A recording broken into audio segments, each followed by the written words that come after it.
you a heads up. We are going through a little series called First Things.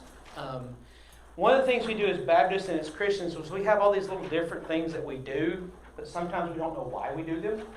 And so tonight we're going to talk about one of those things that we don't talk a whole lot about in the Bible because it doesn't really happen a whole lot outside of like super spiritual people, or at least that's what we think. Tonight we're going to talk about fasting.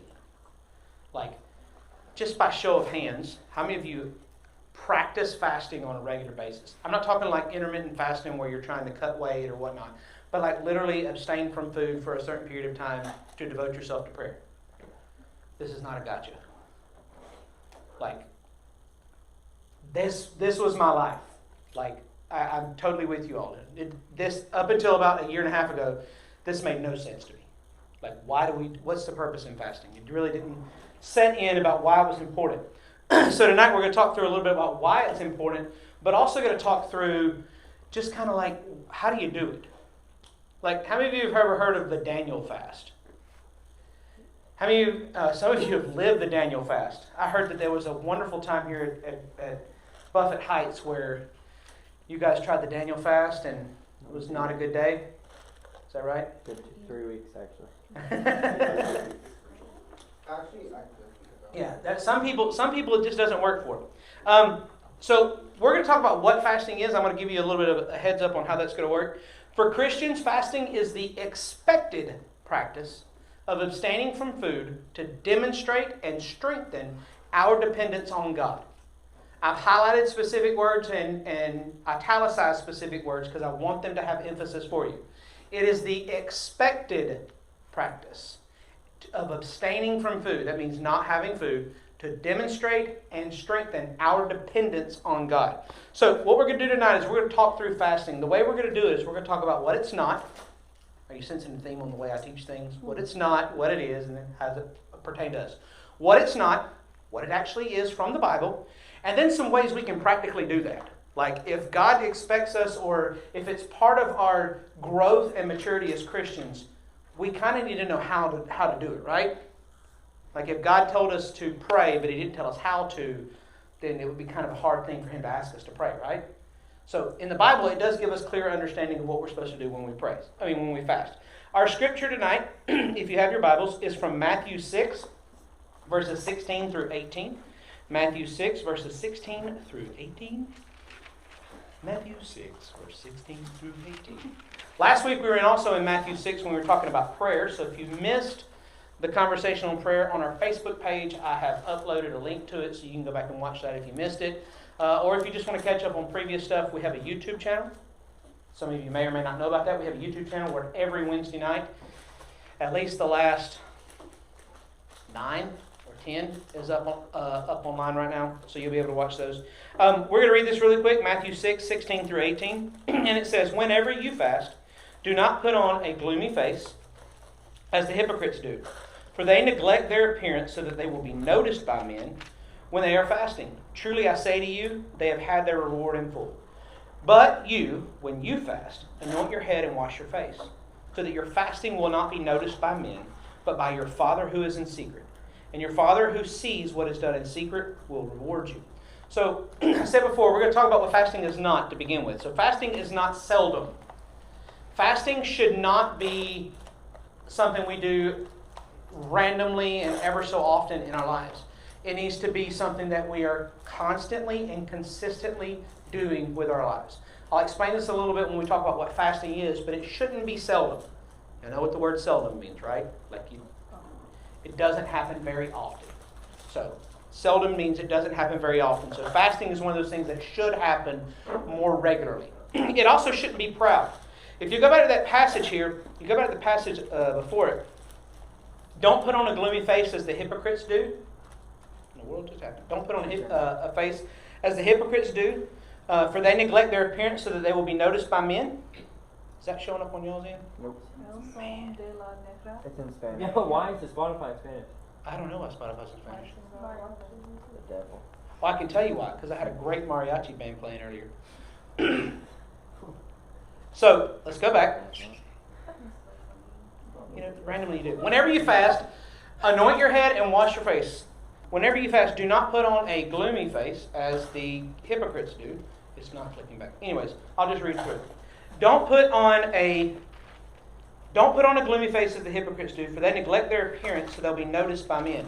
It's not proud, guys. He's not worried about you getting notoriety in the community. Like, you shouldn't fast so other people will see you fasting. You shouldn't put on an air about yourself because you're fasting so that others will notice, hey, that dude's gone without food today, or that girl's gone without food today. That's not what it's about. It's not showing us it's not showing the world who we are. It's showing the power of God in our lives. It's showing our dependence on Him. It's not about what we're doing, but it's focusing on who God is and what He is doing in us. And also, it should not be random. Don't wake up one morning and go, you know what, I'm going to fast today. Because you will not fast that day. You will, at some point throughout the day, stumble in your fasting, and you will feel miserable about it because you will feel like you failed. Speaking from personal experience, it happens. Don't do that. Be intentional and be deliberate. And here's why you need to be intentional and deliberate. Going back to this passage, it says, don't put on the gloomy face. They neglect their appearance so that other people will notice them. If that's what you're after, you've already got your reward. The effects of fasting have already reached their full potential in you because you are chasing after what you think the world needs to see in you. And that's not the case. It's not about us. It's about God in these moments. And Jesus says, but when you fast, anoint your head with oil, wash your face so that your fasting will not be noticed by men, but by your Father who is in secret. And your Father who sees what is done in secret will reward you. Now, what fasting is, it's expected. Guys, when Jesus makes this statement, He speaks to His disciples as if fasting was supposed to be a regular part of their life. If you go back through this passage in Matthew 6, it says, go from verse 15 to verse 16, it says, whenever you fast. And then in verse 17, but you, when you fast. He doesn't give the if statement there. This is not if you fast. This is when you fast. Jesus is expecting His disciples to be doing this. Now, fasting to us seems pretty random. We live in a society where you don't have to fast. There's not a lack of supply. Therefore, we can eat whenever we want to for the most part. In this day, it was a lot more difficult to get food. And if you were not of the upper echelon of society, the higher socioeconomic status, you couldn't readily go and get food whenever you wanted, and it wasn't readily available. So for them, fasting became part of who they were. But also, it was always been a religious practice. The Pharisees and the Sadducees and the Sanhedrin, all those people who were the religious leaders, they had disciples who fasted. John the Baptist had disciples who fasted. We see this when the disciples when the Pharisees confront Jesus, and He says, look, John's disciples fast. The Pharisees' disciples fast, but your disciples don't. What's the problem? Like they're trying to catch Him in something. So fasting is part of their culture. It's not a part of our culture. It might should be, but it's not right now. And so for Jesus in telling us, it is an expected thing that we do. When you fast. In some translations, the verse previous to it is it ends and then it goes, and when you fast. It's a connected thought. It connects the previous statement and everything that was said about that statement, the expectations of it, the emphasis on it, the idea behind it. It connects it to the forward passage. So if He's just gotten done talking about praying and say, when you pray, and then He transitions, when you fast. If Jesus expects us to pray, He also expects us to fast. They're not separated. In fact, most of the time, when you see this throughout Scripture, there's another passage when Jesus has His disciples. We just went over it in Luke, where the guy comes to Jesus and says, your disciples couldn't cast out this demon. And Jesus, I believe it's in Matthew, he tells the disciples, they come to Him and say, Jesus, why couldn't we do this? And He says, some things only come out by prayer and fasting. Jesus didn't just say prayer. He didn't just say fasting. He said prayer and fasting. So they're connected. Jesus, in His mind, He's looking at them as connected things. So for us, we need to see it as connected. It's expected from Him. You also notice the posture of the person who's doing the fasting. It should be humble. He said, don't be like the hypocrites who are trying to get people around them to watch them. Be humble. Do it so nobody's going to notice what's happening. Go about life as if everything is normal. When you fast, anoint your head and wash your face, so that your fasting will not be noticed by men, but by your Father in heaven, who sees in secret and who sees what's done in secret is going to reward you for that. It also should be deliberate. Like, again, this is the opposite of random. This is a measured, I'm going to do it on this day. Here's why. It's an act of worship to God. The idea behind fasting is I am giving up something, specifically food, that my body physically needs to survive the day, in order that when I feel the hunger pains, that I am driven to prayer to say, God, I know that I don't have food, and I know that you have the ability to sustain me today. Please do so that I will rely on you. That's what fasting is.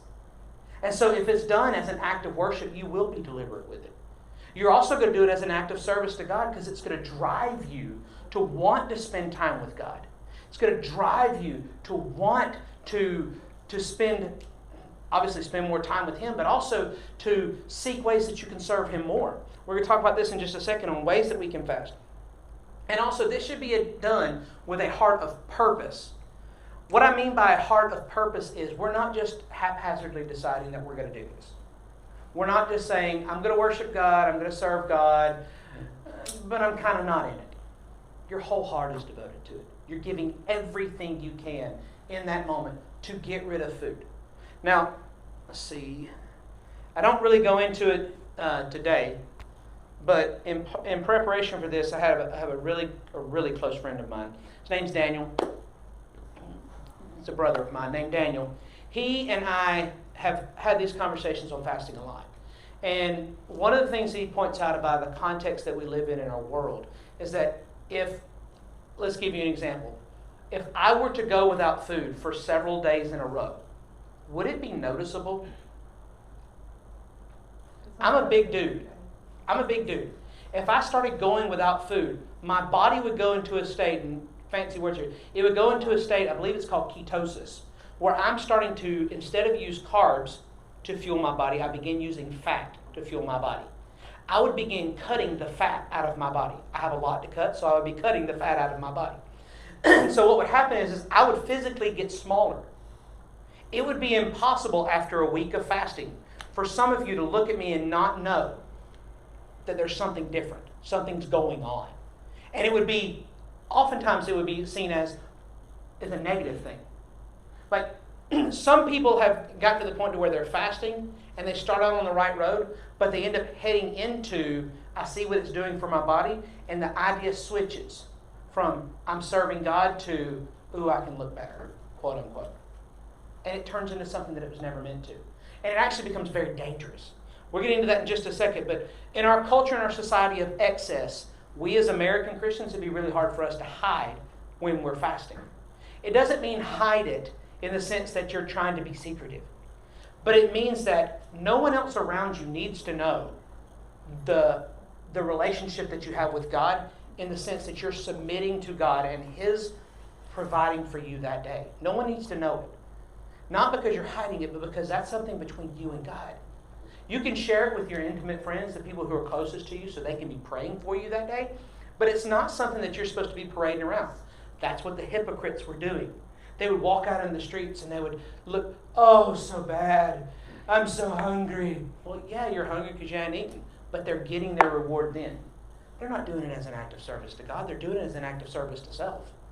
That's not what He's after. He's after our hearts. And our hearts should be bent on serving Him and loving Him and being more dependent on Him. Guys, we have an example in Jesus Christ who did it for 40 days.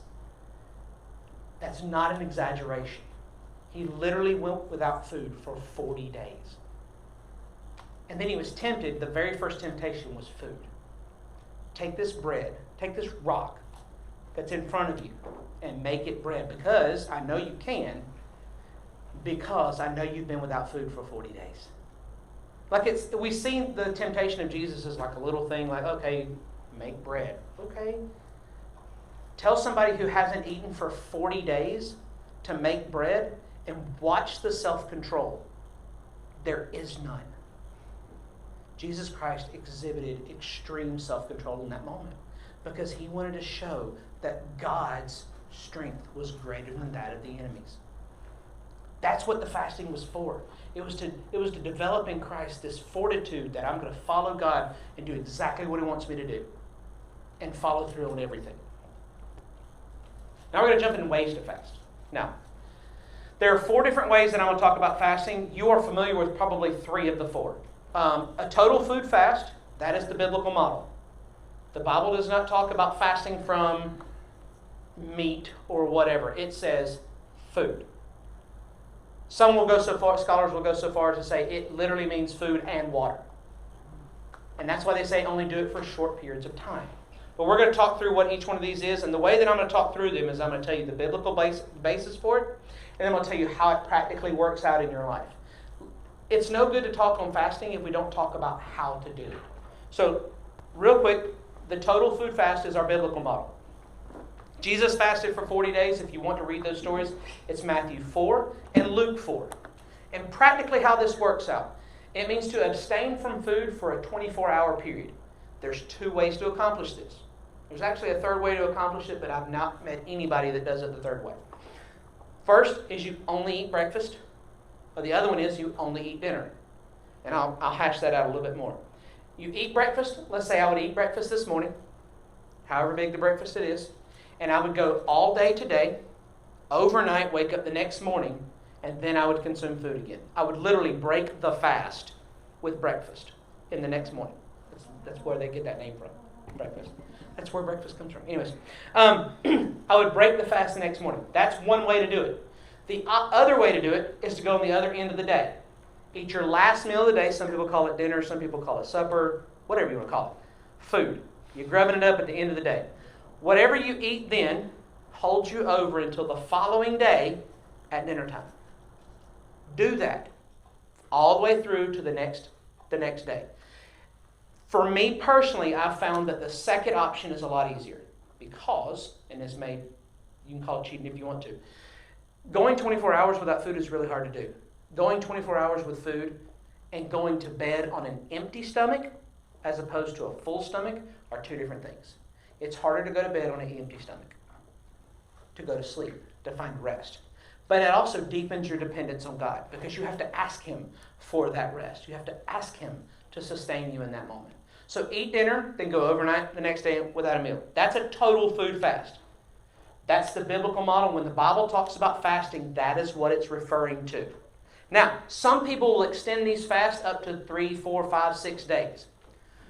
There are some major things that happen in the human body at that point, and I'm not going to say it's not safe, but be very careful if you decide to extend it longer than 24 hours.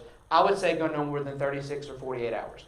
Just, especially if you're starting out, definitely if you're starting out, don't go more than 24 hours. But you can extend it to 48 or even 72. That's 2 days and 3 days for those keeping count. So you can extend it to that far. The next thing we're going to talk about is a partial food fast. Now, the Catholic Church does a thing called the Lenten season, the Lent season. Starts on Ash Wednesday and ends, I believe, Good Friday, or is it Maundy Thursday? One of the 2. But it is a 40-day period of time leading up to the Easter weekend. And the Catholic Church will have people abstain from certain things. So you give up something that you like for a certain period of time. So a partial food fast, the reason I'm bringing that up is because it ties in with what we're doing here. Daniel, in Daniel 1, refused the king's rations. He could have eaten like filet mignon wrapped in bacon and pork loins and all that good stuff. But he said, no, give me the basics. I need fruits and vegetables and bread, and I need water. That's all I want. And watch how my body is different than those who have consumed the king's food and how much clearer of mind I am. That's where the Daniel fast comes from, that passage of Scripture. Practically worked out in our life. This is just taking a particular food or substance for an extended period of time out of your diet. So some people will do carbs, like basically sugars, anything with sugars in it. They'll do meat. They'll go vegetarian for a little while. They may even go full-fledged vegan for a little while where you don't eat meat or meat products. That's like dairy and eggs. You can't do those either. Some people will get rid of fats in their diets where you don't do oils or you don't do like peanuts and pecans and all that good stuff. Another one is to do away with sweets and desserts. Another way is to do away with seconds. I'm a big boy. Seconds are fun, especially when the food is good. Like her mom makes this stuff called arroz con pollo. It's just chicken rice. It's okay. I'll pay for that one later. She makes some mean spaghetti sauce, and we're going to have enjoying that coming up soon. But her mom makes this stuff arroz con pollo, and it's really hard to eat one meal. Like, it's really hard to have one plate of it, especially when she smushes the Cuban bread. And I'm so looking forward to her coming to visit, because she's going to be making that for the whole family. It's going to be good. No, she understands. She's with me on that. It's really, really good. She has this huge pot. It's like smells up the whole house. Lord have mercy. Anyways, she makes this food, and if you eat one bowl of it and you show restraint, like something's wrong with you. Like, you've got to go back and get it. It's that good. Like, so somebody doing this Daniel fast or doing the partial food fast would just give up that second portion. Now, are you noticing here that you're still holding on to? And there's very little dependence on God in this moment. So I'm going to give you a word of caution here. While abstaining from certain foods for a period of time is beneficial, and it may even be spiritual, the method of fasting tends quickly to turn into vanity. And what I mean by vanity is you're more concerned about what the fasting is doing to your body than the devotion you're giving to God.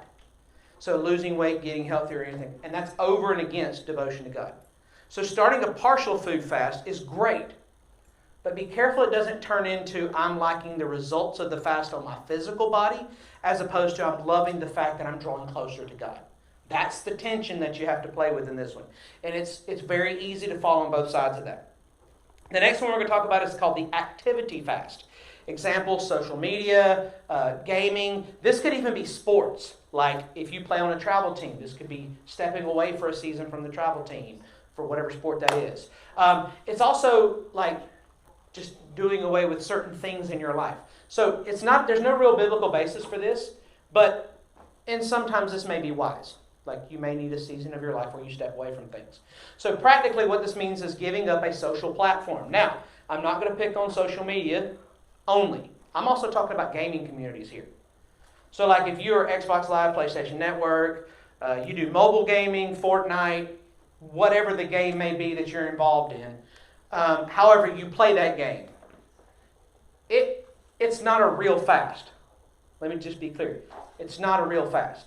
And the reason I call it not a real fast is most of the time, and this is where I'll get into my word of caution, most of the time we just substitute that item for another item. So for me, I was a scroll through your Facebook at night consistently for 45 minutes before I'd fall asleep with the phone in my hand and then put the phone down beside me. I stopped doing that. And I immediately went into woodworking videos. Hour and a half, 2 hours a night watching woodworking. I love woodworking videos. I love watching people build stuff. Did I change in my devotion to God? Did I spend that 45 minutes right before bed worshiping God and spending time with Him? No, I just took one other idol and sat it in its place. And when I got rid of that one, I just set another one in its place. What happens here is when you do an activity fast, you end up not focusing your attention on God in the moments that you've given up. Like, I know people that will put their phone down, just set the phone down in the afternoon so that they'll spend more time with their family or they'll spend more time with God. And what they end up doing is spending more time watching TV, or they'll read a book, or they'll go work out. And even working out, as an example, to become healthier, that in and of itself becomes an idol. And so the idea here is, the word of caution here is, it can be good to help us reprioritize our lives, like put things back in their proper place. But most often, what happens is with people is that we take away the thing that has been keeping us from God, only to substitute it with something else that's going to keep us from God. Like, it doesn't help us. It doesn't help us. The last one that we'll talk about is the relationship fast. Now, most people have not heard of this one. I had only heard of it recently. But it's the same idea as activity, but you centralize it on people. So there's no biblical basis for it. However, this is a wise thing to do at times. This is where you give up spending extended time, like extra time. You go to school with someone, you're in the class with them, that's not time you can change. But you can change spending time with them after school. Like, I'll use an example from the classroom. Like Angel and Summer both go to the same school. They could go to classes together and be together, and then choose not to spend time with each other after school, like take a break after school. They won't do that because they're besties, but they could choose to spend time away from not. Well, then we need to fix that. That's not fun. That's not fun. But they could spend that time together or they could not. The fast here is taking away that time that you would normally be spending with someone else. Now, again, the idea here is that you're taking away that time from the peer group that you're a part of so that you'll use that time for God. But are you sensing a theme here with the other fasts? Like most of the time when we do that, we just substitute with something else. And also, abstaining from certain peer groups is wise. The ultimate solution, though, to those issues that you may be having with that peer group or the groups that are pulling you away from God is not to allow those individuals at all to speak into your life. It may not be that you need to take a break with the intentions of coming back. It means you need to sever ties. Don't let them influence your life any longer. That doesn't mean be mean to them. That doesn't mean cut them out of your life. But it means you stop their influence at the front door and don't let it inside. Like when they speak truth into your life, you don't listen to it. Because it's not coming from a heart that's serving God. And that can be a good thing.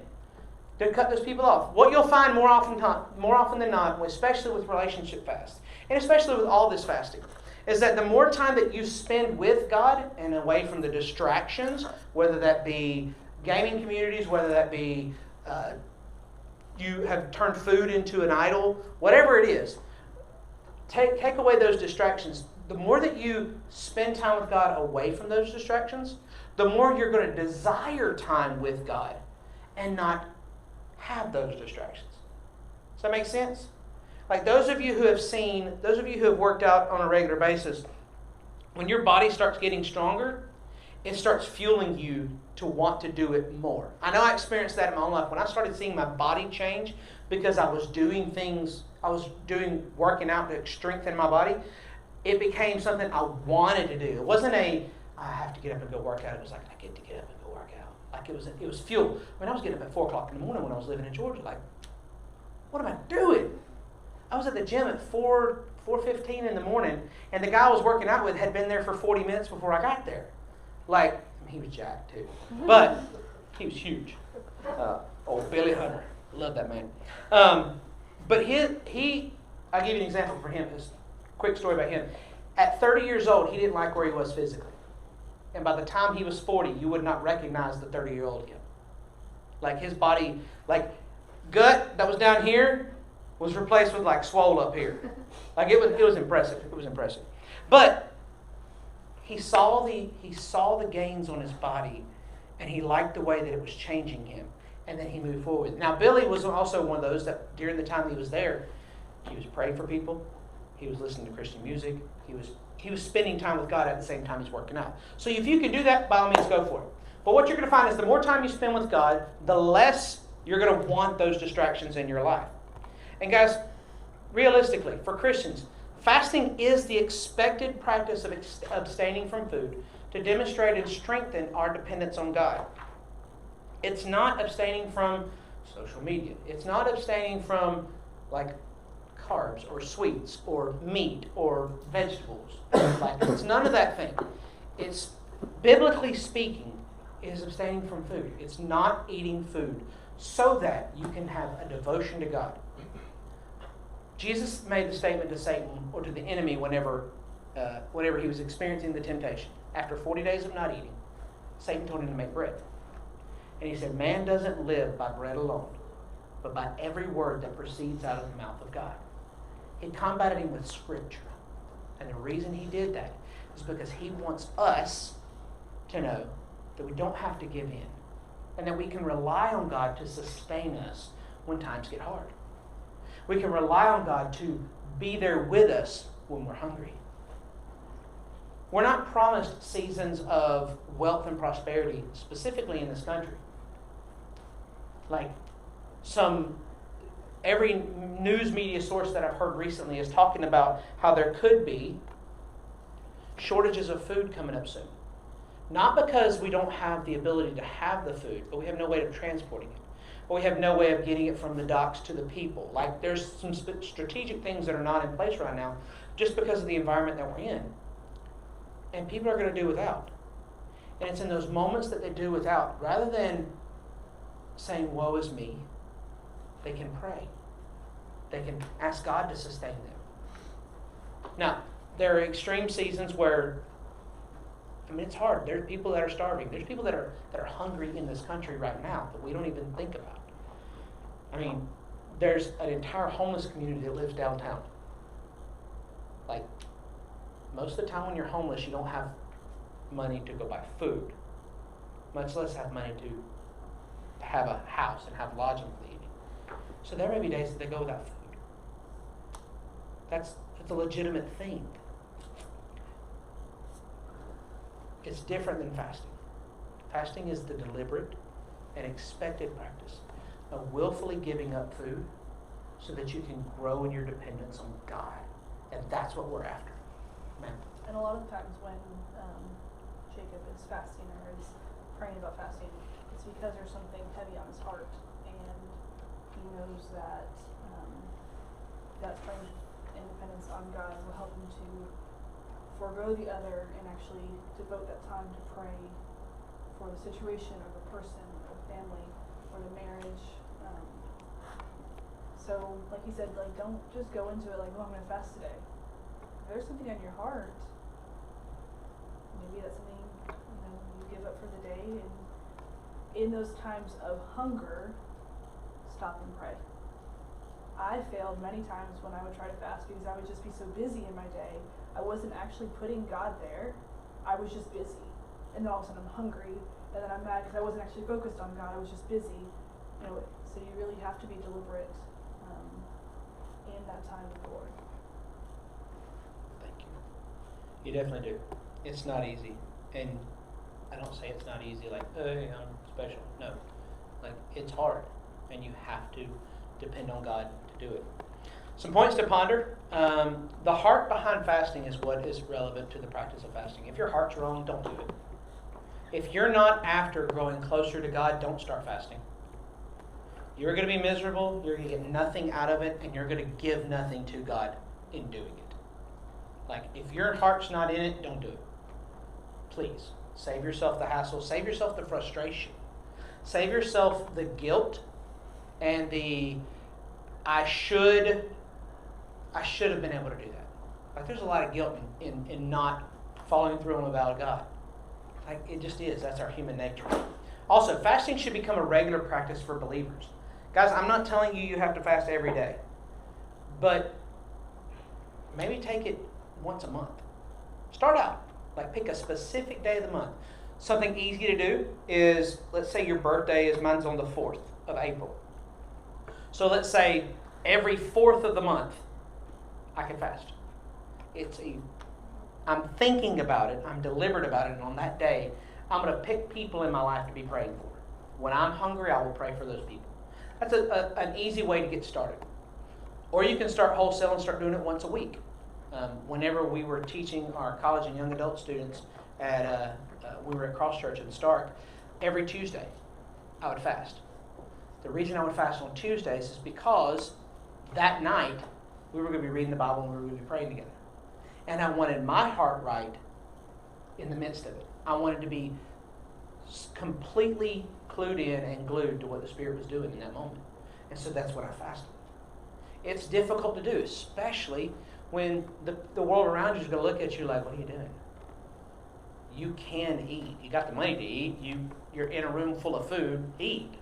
So, like, it's hard, but it's so fruitful.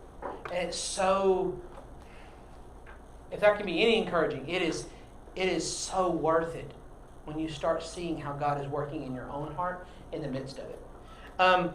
And specifically speaking, God used fasting, the practice of fasting, to reveal so much pride in my life to where I could actually deal with it. But because I wasn't tuned into Him, because I wasn't listening, I missed it until I started fasting.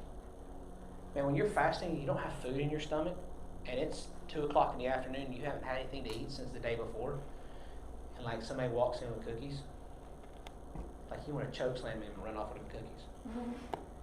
Because them some good cookies. But you don't do it. In that moment, you go, God, I need you. Because this is hard. And guys, that's an okay prayer to have. God, this is hard. Help me. Help me make it through. Finally, the goal here is not personal piety. This is not me being able to say, I am holy. If that is what my goal is, I have failed. Let me rephrase that. If that's my goal, I've gotten my reward in full. If my goal is for people to look at me and go, man, you're special because you can fast, then I've received every reward I can get. My goal should be to deepen my dependence on God. When you fast and you're praying for someone, like I'm not generally an emotional person. My wife can attest to this. I'm generally not. The days that I'm fasting, like I'm a basket case. Like certain things are just ticking. Tears are flowing, and I don't even know why I'm crying. It's not hangry either, so I mean, it could be that too. But like, I'm so much more compassionate, so much more eager to listen to people's hearts, so much more open to what God's doing in someone's life, because I've gotten rid of self, and I'm starting to look outward for dependence on God. So tonight, guys, I want to tell you about fasting. Fasting is hard. Fasting is difficult at times, but fasting is a beautiful thing.